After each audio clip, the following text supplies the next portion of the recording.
Hi everyone, this is Lucy, and in this video I will show you how to add table of contents in your document using Google Docs. So on my screen here is a document about technology and its impact.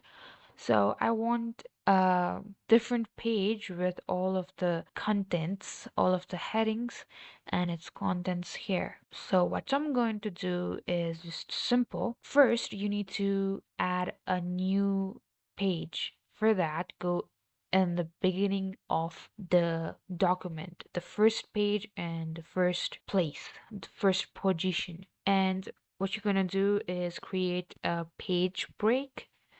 You can do that by pressing Ctrl plus Enter key from your keyboard and a new page will appear. Now what you're gonna do is assign the headings in these pages.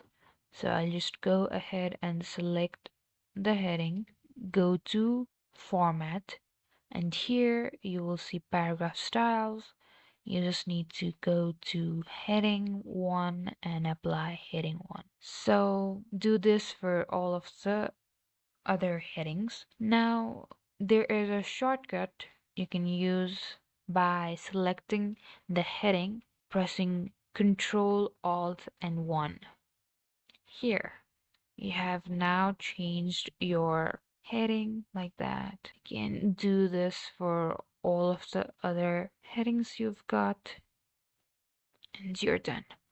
So the next step is to go to the beginning of the document for the table of content and go to Insert tab. And here, if you scroll down, you will see table of contents from this drop down menu at the end. Now you're just going to choose any of these three styles. So I'll just click on plain text and you will see the table of content.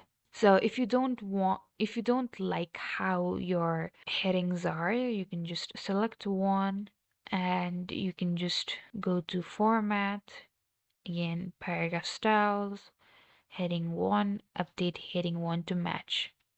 Now, after that, you will see all of the headings will be same. Thank you guys for watching. For more tutorials, don't forget to like and subscribe, and I'll meet you guys in the next video.